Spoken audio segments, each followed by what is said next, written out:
Hey guys, this is D-Train with Raised by Sharks, and today I'm going to be giving you a Lunastra dual blade build. So for this build we're using the Empress Dagger sticks, which are the Lunastra / Junojiva dual blades. Overall they have really good stats. That white sharpness is really good, the blast is great, the affinity is 10%, it's solid, 2 large slots is amazing, and with having the razor sharp spare shot set bonus, it's a really good weapon to use. For the helmet, I'm using the Dragon King Eye Patch A, which gives me a large slot as well as 2 levels of weakness exploit. For the chest piece, I'm using Kulvi Charat's Ire A, which gives me a small slot, 2 stun resistance, and 2 critical boosts. For the gauntlets, I'm using the Kaiser Van Braces B, which gives me a large slot as well as 1 weakness exploit. For the waist, I'm using the Kaiser Coil B, which gives me a medium slot as well as 2 blast attack. For the boots, I'm using the Kaiser Greaves A, which gives me no slots but 2 latent power and 1 blast attack. For the charm, I'm using the Attack Charm 3, and for the mantle, you can use whichever one you prefer. Right now, I'm using the Tempora mantle, the brand new one that just came out with the update. So what really makes this build amazing? You have the razor sharp on the actual dual blades themselves,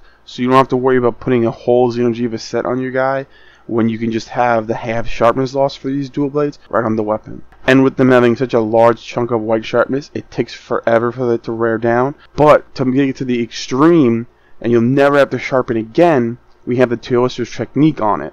The teostra's technique, every time you crit, you lose no sharpness. So this build, with all the skills I'm about to list, gets to a minimum of 71% affinity. And with specific skills that are a little more situational, like latent power and agitator, it gets up to 94% in the right situation. So this build also has attack boost level 4, blast attack level 3, critical boost level 3, weakness exploit level 3, 2 stun resistance, 2 critical eye, 2 latent power, 1 agitator, 1 peak performance, and then again the razor sharp spare shot.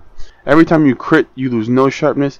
Every time you don't crit, you have your sharpness loss. So you're basically never have to sharpen again. It really makes it convenient. You only have to focus on doing damage and keeping yourself alive. It completely takes out that third variable and makes the fight way more fun and way more involved as a dual blade user. When this update came out, I saw these dual blades. I needed to make them. I needed to make a build for them just because they're so good. They look just like the Fire and Ice dual blades stat-wise, but slightly better because of the white sharpness and the slots. The attack is the same. The sharpness is way better. You don't need any handicraft to get the white sharpness like the Fire and Ice dual blades need. The affinity is very similar. The blast is a little bit lower, but it doesn't really matter as much. It even has the same amount of augmentation slots, which in this case, you could really go with a health augment to really help you stay alive. But I think most people are going to go with affinity, so you get the 20% base affinity, and that increases your overall minimum affinity to 81%. But overall, this build is really strong. You hit for some seriously high numbers for dual blades. It's stuff you really don't get to see that often. It's really great. So in terms of the jewels though, there's nothing really absolutely crazy rare in here. There is some stuff that's a little bit more rare than others if you don't really play the game super often. I have a challenger jewel for the agitator. I only have 1 attack jewel in this build. There's a couple expert jewels, a flawless jewel for peak performance, and a critical jewel to get the 3rd level of critical boost. Nothing crazy rare, but I think it's a really strong combination together just because it really sets you up to be able to do the most damage possible in many situations. That's pretty much it for this video, guys. If you see anything weird with the jewels, or maybe you think you could switch out something else on the armor, let me know in the comments below. I'm always looking to improve these builds and make them better so they're the best for you guys. If you liked the video, leave a like and subscribe to Raised by Sharks.